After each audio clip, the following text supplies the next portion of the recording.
yndige smil. Nu ved jeg, du smiler, jeg ved det, skønt vi skilles af 100 mil. Violernes duft er som duften af dig, din stemme er lærk og sang. Og bækkenes brusen i engenes skød er sød som din latters klang. Den drømmende sø er dit milde blik, der lyser så roligt mod mig. Hvert under jeg møder i sommeren bliver det yndigste billede af dig. Það geti ekki allir verið drottning, sagði maðurinn sem kynnti konu sína ávallt sem drottningu, þó hún hafi ekki verið drottning að tign né á pappírum. Hún var bara einföld en harðdugleg kona að vestan, með enga aðalstign. Hún var bara svo einlæg og sönn, mannvinur góður og því var hún drottning í hugum fólks. Af hverju er þetta nú sagt hér? Jú, vegna þess að þær eru fleiri vestfirsku drottningarnar í þessari deildinni. Þessar sönnu og hreinu drottningar vestusins, þessar náttúrulegu. Sigrún Magnúsdóttir var ekki af neinu löglegu konunglegu kyni. Eina konunglegt sem á tengja við hana er að hún nam listir við konunglega leikhúsið í Kóngsins Kaupmannahöfn. Samt var hún ekki bara nefnd drottning, heldur óperettu drottning. Þetta viðurnefni gáfu leikdómarar hinnar íslensku blaða list hennar. Víst eru orð leikdómara umdeild, en ekki í þessu tilfelli. Allir þeir sem sáu og hlýddu á list hennar tóku undir viðurnefnið óperettu drottning. Strax árið 1941 segir einn leikdómarinn leik hennar í óperettunni Brosandi land. Mý prinsessa var leikin af Sigrúnu Magnúsdóttur, hinni ókringdu óperettu drottningu okkar. Eins og alvöru drottningum sæmir, þá það lítt fyrir að hrósa eigið ágæti og þannig var því einmitt farið með hina ísfirsku óperettu drottningu Sigrúnu Magnúsdóttur. Var hún hlédræg mjög og lítið fyrir að tala list sína, verk, leik og söng. Þegar hún á hátindi ferilsins birtir blaðið Vikan grein hana þar sem segir meðal annars: hún reynir ekki á nokkurn hátt að upphefja sig eða gera mikið úr hæfileikum sínum. Já, kannski það einmitt þess vegna sem sagan hefur fennt yfir spor hennar í listasögunni. Það því miður staðreynd að þeir sem hæst sér hossa og hrósa oftar munað eftir í listinni. Skipti þó engu hvor hefur meira ágæti á listasviðinu, hinn montni eða hlédrægi. Hið ágæta þó að sagan, þó lítil hafi verið skráð og þeimun meira rykfallin, liggur á góðum stað fyrir vestan. Og einn daginn verður sagan sögð. Og nú einmitt sá dagur upp runnin. Í þættinum munum við heyra lög úr 2 af þeim fjölmörgu óperettum Sigrún lék í á sínum ferli. Þetta eru óperetturnar Nituts og Bláa kápan. 3 fattige små piger, Beate, Marie og Annette. 3 fattige små piger, en klar lille forårskassett. Vi har ikke guld og klingende mønt, vi har ingen smykker og glitrende pynt. Men lykken går aldrig forbi, Beate, Annette og Marie.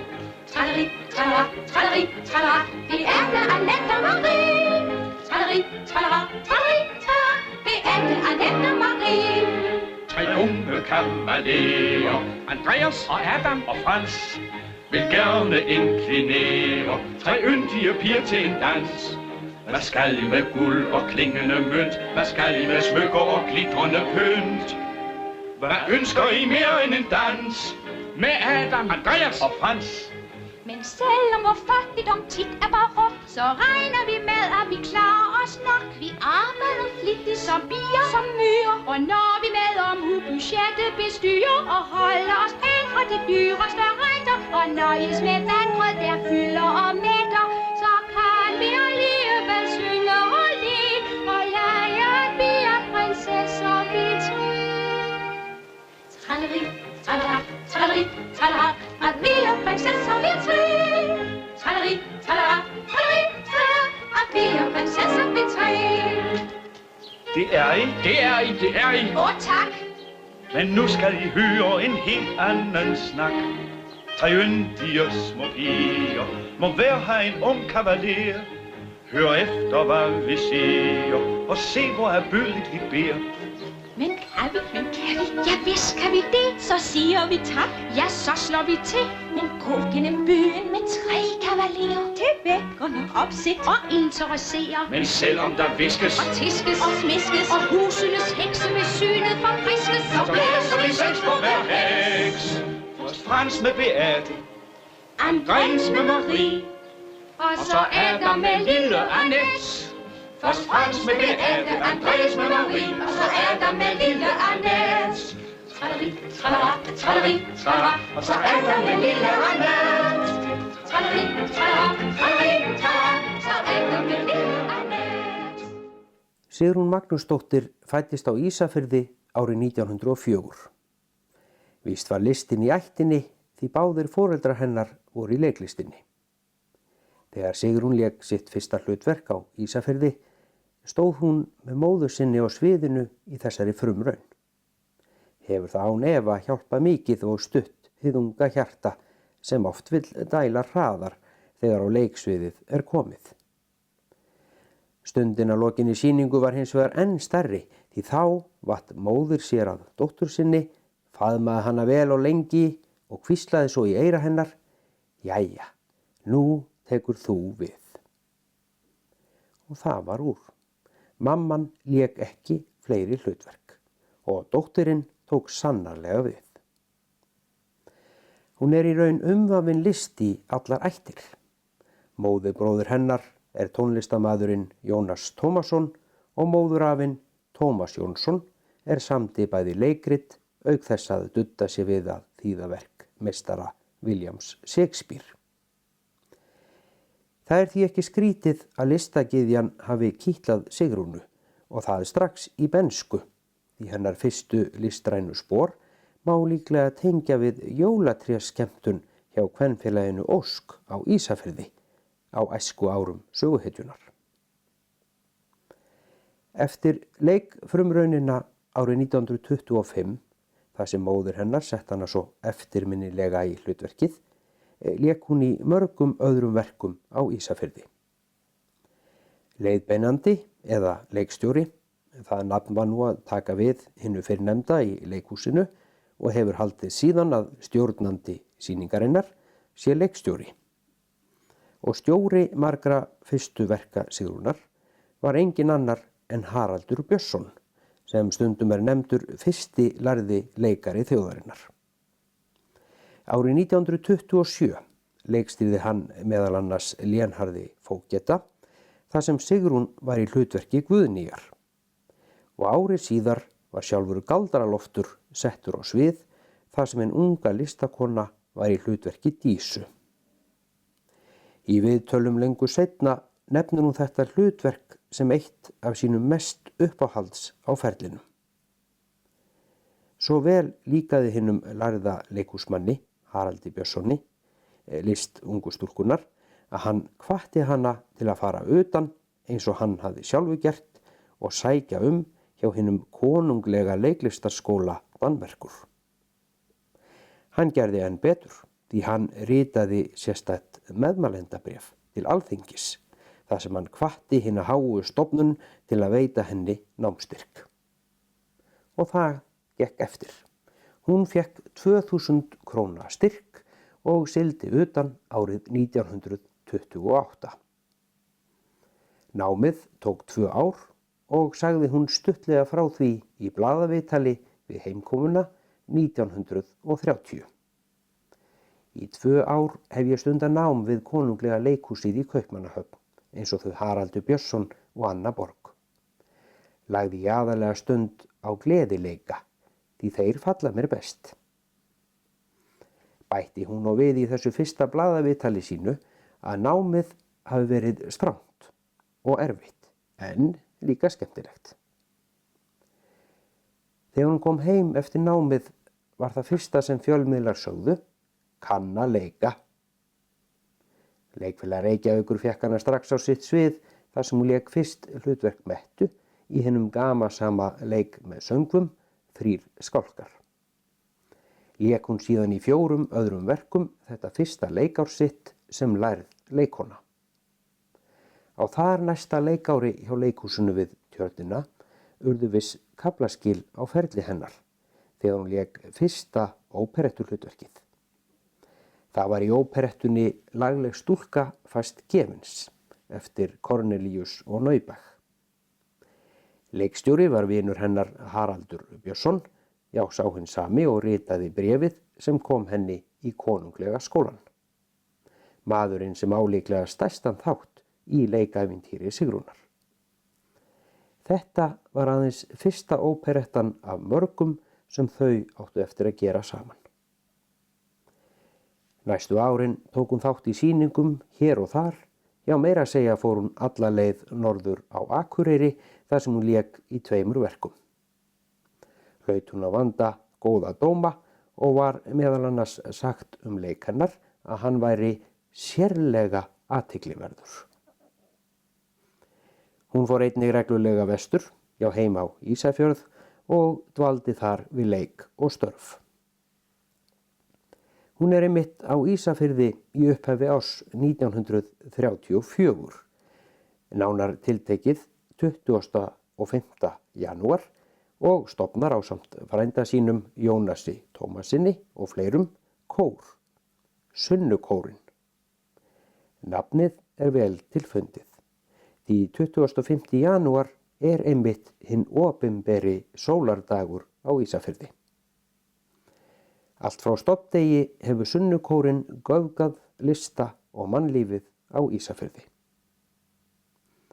Nú enn Sigrún á Ísafirði 1937 en þá haustið ákveður hún að fara aftur suður, leikhúslíf borgarinnar kallar. Ljóst að henni verður sárt saknað úr bænum, eins og þetta kveðjubréf frá 17. október 1937 vitnar Við burtför yðar frá Ísafirði viljum vér, sóknarnefnd, organisti og sóknarprestur, votta yður innilegt þakklæti fyrir mikið og fagurt starf í söngsveit Ísafjarðarkirkju fjölda mörg undanfarin ár. Dylst oss ekki að starf yðar hefur haft góð og göfgandi áhrif, fögur söngrödd yðar hljómaði við helgar athafnir. Vér óskum yður gæfu og blessun í framtíðarstarfi yðar. Segja má að einmitt þetta haust 1937 hafi ferill Sigrúnar hafist fyrir alvöru. Nú koma óperetturnar á færibandi frá þeim vinum, hinni ókringdu óperettudrottningu, Sigrúnu Magnúsdóttur og leikstjórans Haraldi Björnssyni. Systirinn frá Prag, þar sem lék aðalhlutverkið á móti óperustjörninni Pétri á Jónssyni, en hann var þá nýfluttur heim eftir mikinn sigur í óperuhúsum heimsins. Leikur þessi reyndar ópera, þó sumir vilja flokka hann sem óperettu, en það einmitt þessi þunna en þó skýra lína á millum sem oft getur valdið deilum hvoru megin flokka skulu verkin. Samt sem áður leikur þessi flokkaður í dag sem fyrsta uppfærsla á óperu hér á landi og höldum okkur því við þann flokkin fyrir þennan leik. Hvað skildu nú leikdómarar hafa sagt þennan merkis viðburð í íslensku listalífi? Jú, þeir voru bara þokkalega sáttir. Sigrún fékk að vanda fín orð í sinn garð. Það leynir sér ekki að Sigrún Magnúsdóttir hefur lært leiklist og auk þess hefur hún vel æfða og hljómmikla rödd. Sigrún gæti sýnt sig hvar sem er. Nú áfram var haldið á óperusviðinu og nú var röðin komin að óperettunni Bláu kápunni, sem sannarlega eins og óperetta, þar sem skiptist á tal og söngur, en allt það í þágu og formi léttleikans. Sýningin sló öll met og leikdómarar hlóðu hana lofi og þá ekki síst stjörnum leiksins. Sigrún kann prýðis vel við sig á leiksviðinu. Þar hún heima hjá sér. Leikhúsgestir kunna og ágætlega við Sigrúnu og þá allt í lagi. Varð einum leikdómara blaðana á orði og annar bætti við: Sigrún Magnúsdóttir á hið mesta hrós skilið. Hún hefur góða söngrödd og leiksviðsvönn, fípaðist aldrei látbragð eða stellingar, hvort sem hún lét sér hægt eða hleypti skapi og galsa, voru hreyfingar mjúkar og markvissar og allar setningar sagðar eðlilega. Það ekkert af öðrum dregið þótt sannleikurinn sé sagður það að hún gerði sínu hlutverki að öllu samantöldu best skil. Enda hreif hún áhorfendur allra oftast til þess að láta í ljós aðdáun yfir þessu einkar skemmtilega hlutverki fjörkálfsins Annette Greifadóttur. Næsti toppaði það svo með því að segja: Frammistaða Sigrúnar Magnúsdóttur sem Annette mundi hafa opnað henni aðgang að hvaða leikhúsi sem út í hinum stóra heimi. En nú hún hér. Bláa kápan var sýnd við fádæma vinsældir í Reykjavík og eftir það var farið í sigurför landið og sýnt meðal annars á Húsavík. Þrenningin, Sigrún, Haraldur og Pétur Jónsson, óperusöngvari, héldu svo samstarfinu áfram, enda ekki ástæða til annars þegar vel gengur. Nú var það óperettan Meyjarskemman með tónlist eftir Franz Schubert. Skemmst þess að geta að leikurinn sló öll fyrri met. 50 sýningar og tók þar með við toppsætinu af hinum vinsæla sjónleik Mann og konu, sem átti áður toppsætið með 43 sýningar.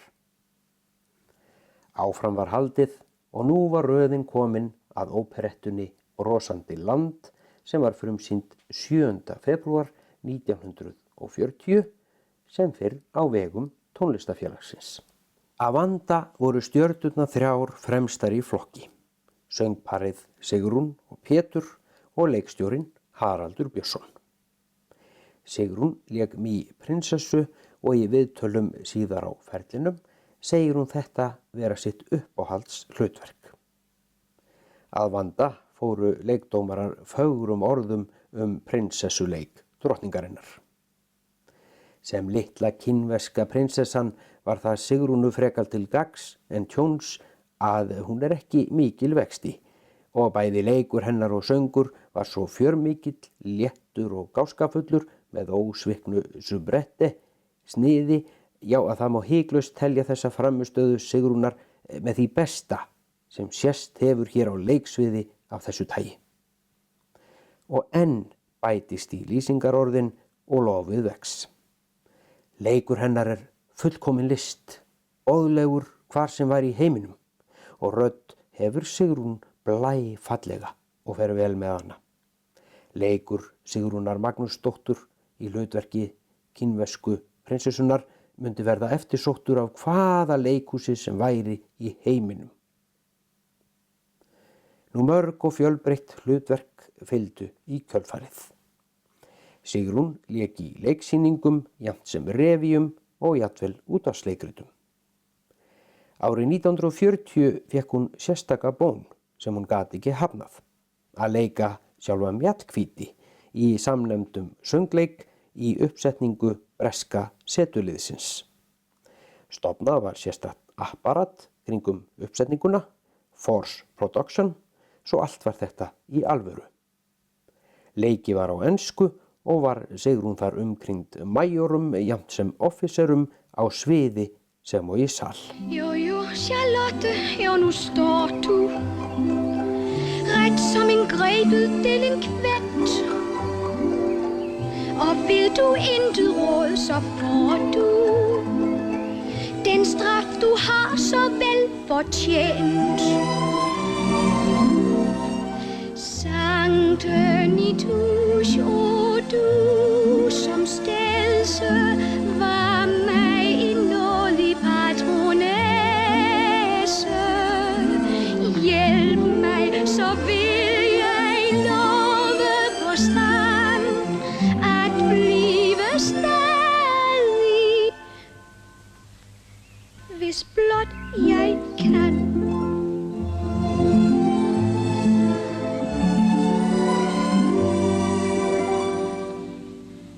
Betænk, min pige, du har gjort dig til primadonna og husar. Du er jo nu, hvordan du snor dig, et højst uheldigt eksemplar. Sankte Nitouche, o du som stedse var mig en nådig patronesse. Hjælp mig at frelse min officer, så skal jeg aldrig gå i kloster mere.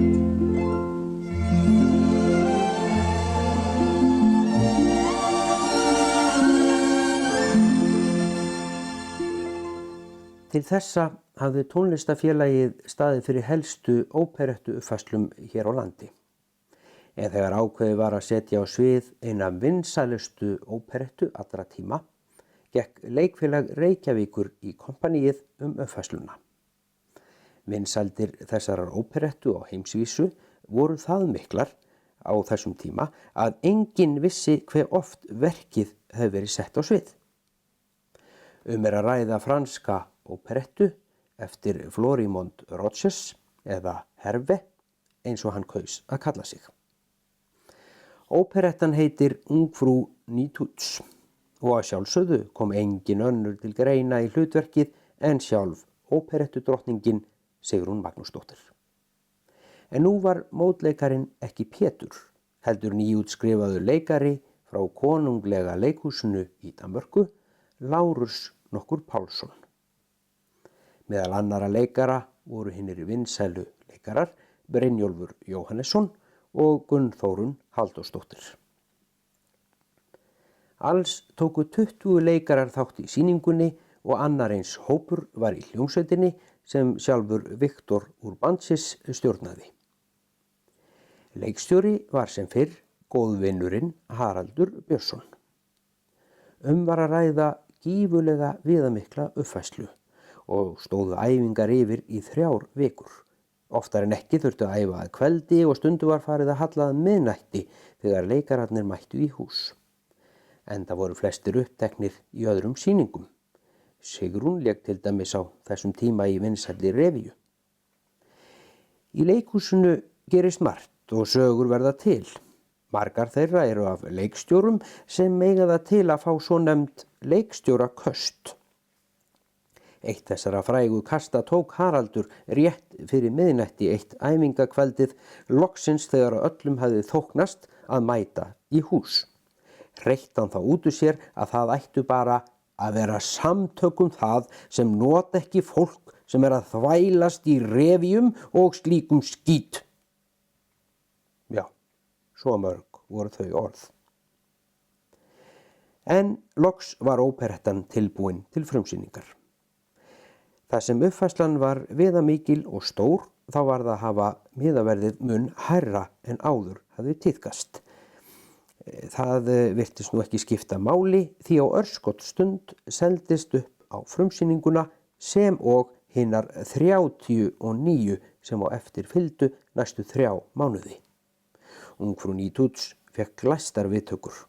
Aldrei áður hafði sést á íslensku leiksviði svo vönduð leiksýning og samleikur allur til fyrirmyndar. Sumarið var svo haldið í leikferð Norðurland. hefur það verið mikið fyrirtæki, því bara þáttakendur sýningarinnar voru 40 talsins. Nú þá ótalið aðstoðarfólk að óglemdum hljóðfærum, leikmynd og búningum.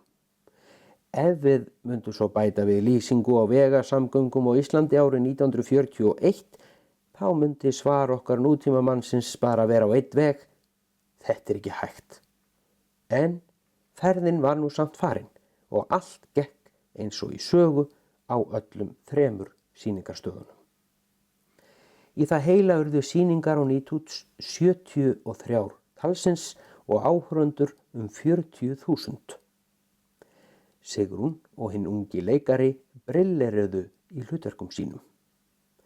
Að vanda voru leikdómarar hrifnir af drottningunni. Titilhlutverki Nýtúts leikur Sigrún Magnúsdóttir og verður ekki annað sagt en hún fari prýðilega með það, enda eins og hún sé sköpuð til þess að leika í hlutverki af þessu tagi. Söngrödd hennar, sem hvorki mikil né þaulskóluð, nýtur sín líka mjög vel í þessu hlutverki.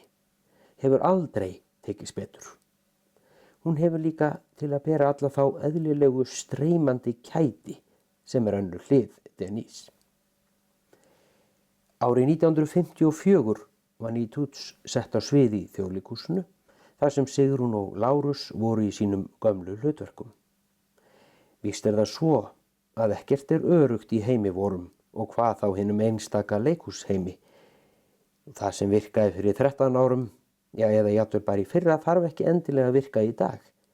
Eitthvað var ekki til staðar að þessu sinni og uppfærslan fékk blendnar viðtökur. En árið 1944 sögulegt hér á landi og hvað þá óperettulega séð. Því einmitt þetta ár var fyrsta íslenska óperettan frumflutt. Í álögum eftir þá Sigurð Þórðarson og Dagfinn Sveinbjörnsson. Sýnt var í leikhúsinu við Tjörnina. Leikstjóri sem fyrr, Haraldur Björnsson, með sína óperettu drottningu á sviðinu.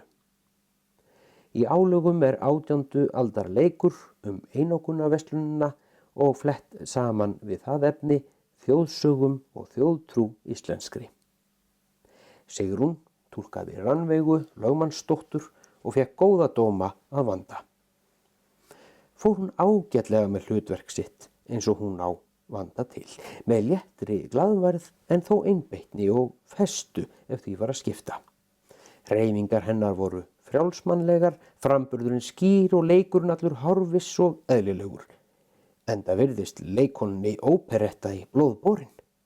Nýtur hún sér ávallt á leiksviði og gáfuð leikona.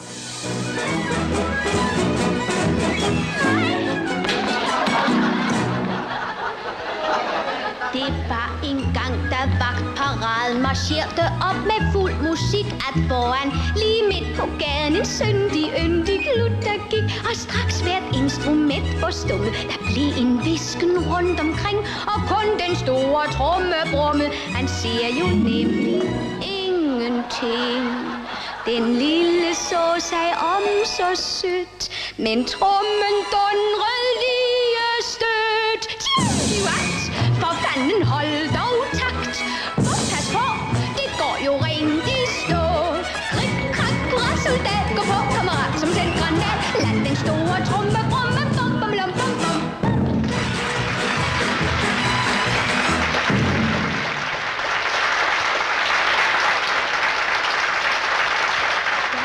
En elskov kan I vide. Tænk, før en 8 dage gik. En herlig morgenstund, så fri den hele regimentsmusik. Der smilte hun så sødt hun kunne. Ak, det er svært, det hvad jeg har. Dog tror jeg nok, af visse grunde den store tromme helst jeg tager.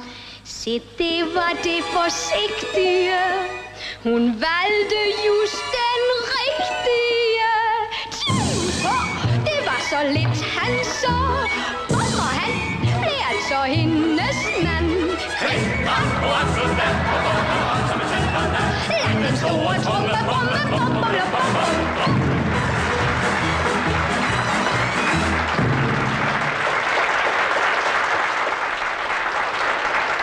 Der er altså ikke værst til.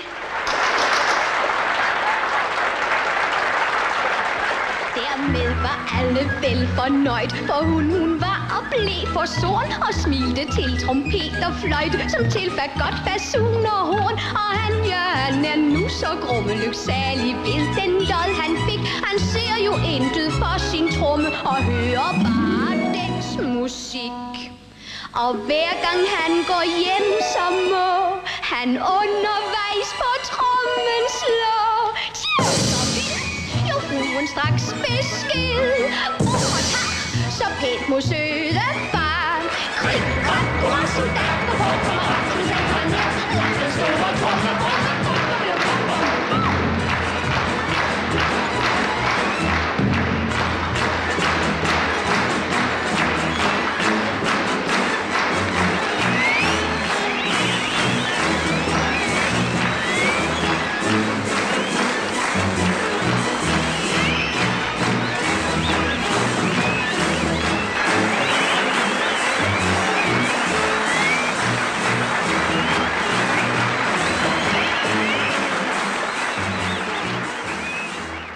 Næstu árin leikur Sigrún í ýmsum verkum bæði hjá Leikfélagi Reykjavíkur og hjá Fjalakettinum.